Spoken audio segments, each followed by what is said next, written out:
30 minutes before firing up the show here. Dubes gave up a really soft goal there. Sorry. You know what? Yeah, we're going underdog here on Balls on Fire. Balls on Fire this week is over Tennessee high school basketball. That is right. There is a high school in Tennessee that their basketball program has something so crazy going on with it that I am more fired up and passionate about that than I am my division champ Vikings beating the Packers, than my division champ Vikings who are going to get killed by the Seahawks in just a couple days. I'm telling you. Okay, so here we go. Balls on Fire over Tennessee high school basketball.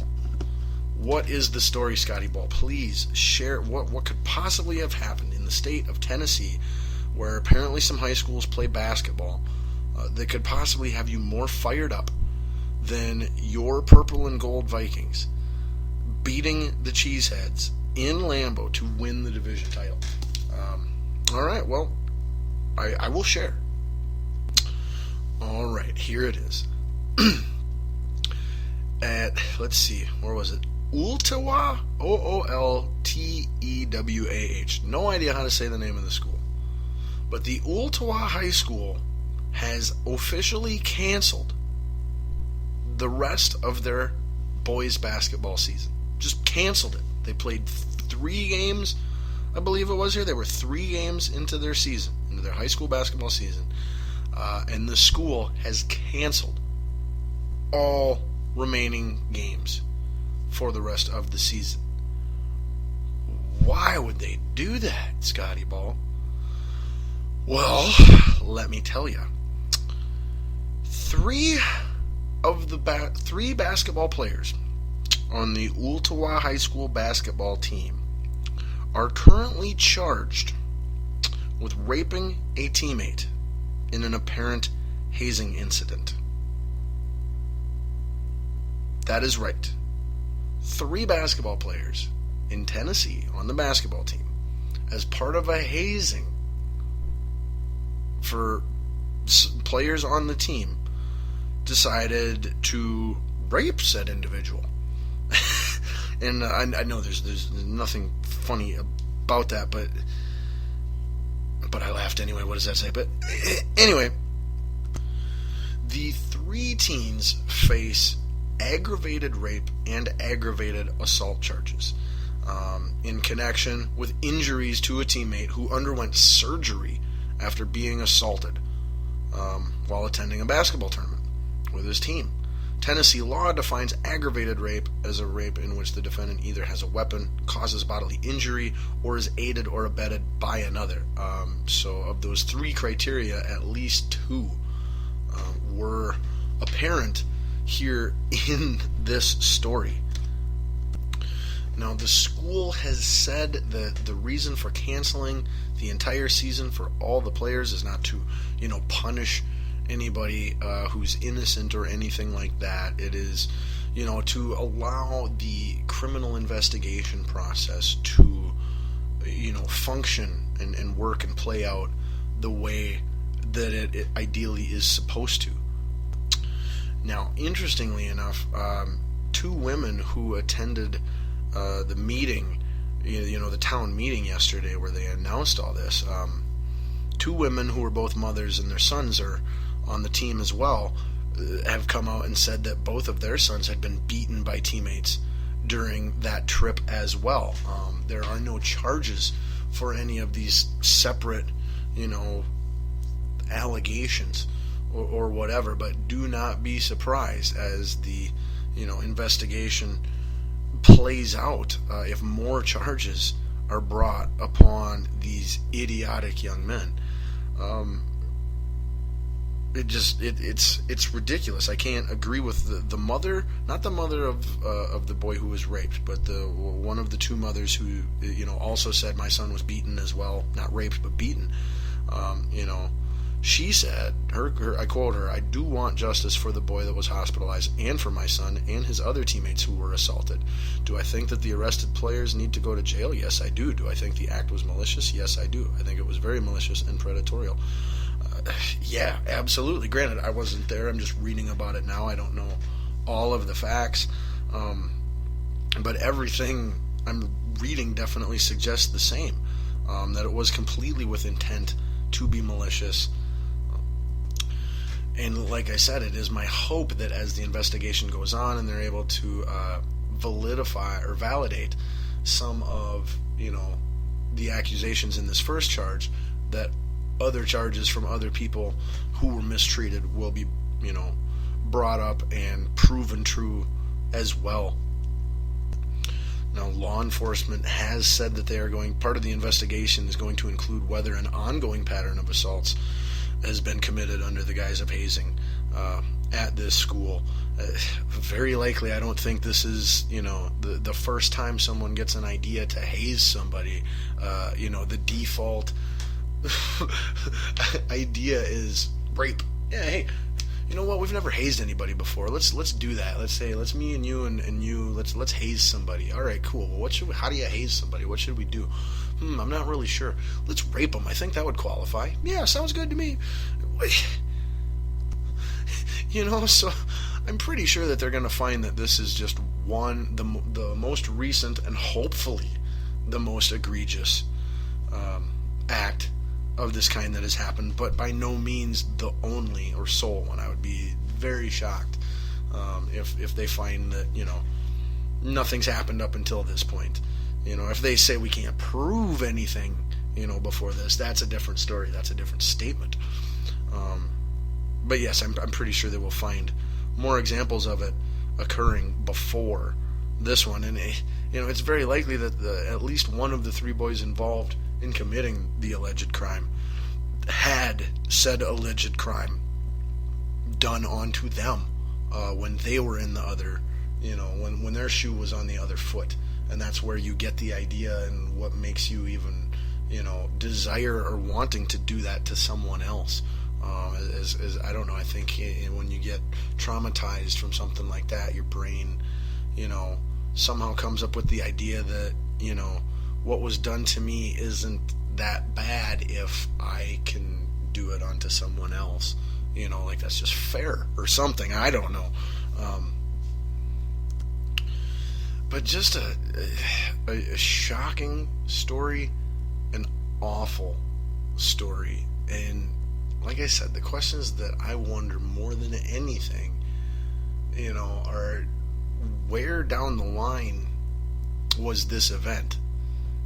How many atrocities involving, young men or young women at this school have occurred in the last several years, or for how long? That's the main thing. But then the other thing, and one of the mothers who was commenting, had the same basic thought, and I quote her on this, and she says, "At some point, there will be questions for this board, and I believe the most important one we have to ask ourselves is what could have been done differently or better." That was from School Board Chairman Jonathan Welch, not from one of the mothers. And I completely agree with that as well. If you read and look at social media, if you listen to the TV or the radio, everybody wants to complain and say this is what's wrong, and that's fine.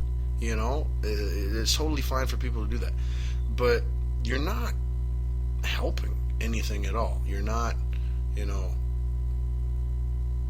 righting any wrongs if you just focus on the problems. Nothing will ever change if you only focus on the problems. You have to focus on, after you've identified and analyzed the problems, then you're done with that, and your focus has to go to solutions. And that is, I think, the most important, pressing, figure out right now issue with said high school in Tennessee, as well as other schools throughout the entire country and other countries where things like this are undoubtedly, yet unfortunately, taking place. Now, I look back to when I was in high school. I played high school basketball. I played high school football. I think I did track for a year or two. Would have been on the tennis team if my school had a tennis team. Did baseball for a year, but I was plenty into sports. As you get older, you weed some out and you focus more on your main one or ones in some people's cases. But I look back on all my past experience, and I just think that if someone or some people were to even come up with said idea and intent to impose such actions on a teammate of theirs, where the opportunity to do such a thing would even exist. You couldn't do nothing to a teammate in the locker room when I was in sports. Coaches were in there, other players were in there. If somebody was being a complete DB, like, people say something or do something about it. And I'm not just referring to the tattling that this generation would do either. I'm talking about just, grown-up, mature communication, first and foremost. You start there, and then you work your way down the, necessary actions list. But, like I said, if somebody thought to do that to a teammate, well, they can't do it in the locker room. There's always people there. There's always coaches in there. You can't do it on the bus. Like, there's always a coach or adult supervision. The locker room, not the locker room, the shower would literally be one of the only places that I can think of that it'd be even fathomable for such an event to take place, because that is an environment and location where extra privacy rules and supervision and things like that are relevant and exist and are in place. So if said allegations occurred on the team bus or occurred in the team locker room or any place other than the team showering facility, then the adults whose responsibility it is to supervise these children, and yes, these are all still children, they're juveniles legally, they're all under the age of 18, it's their, not necessarily fault, but they are the ones that could have and should have been doing something about this so that it didn't occur in the first place. It's still on said individuals for their chosen actions, but when individuals are children, and there are adults whose job it is to supervise and give guidance to said children, you really have to look at the coaching staff there and and just go, how could things like this happen on your watch and you don't know about it, you don't stop it, it was somehow able to and allowed to happen in the first place. That's where I would be really frustrated as a school district, as a school board. Some individuals are always going to be stupid and do stupid things, and there's nothing you can do about that. You just punish said individuals when time comes and move on. But like we said before, pretty darn sure this isn't the first time that there was a hazing incident involving some people on this school's high school basketball team. So how does that build up? How does that continue to just happen without being noticed, without being punished? That is the fault of the coach. You're the leader. You're responsible for everyone. That's part of being a leader. Being a leader doesn't mean everyone serves you.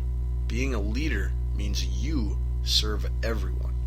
They are your responsibilities. You are tasked with their well-being and with their success. And clearly, when said when alleged incident took place.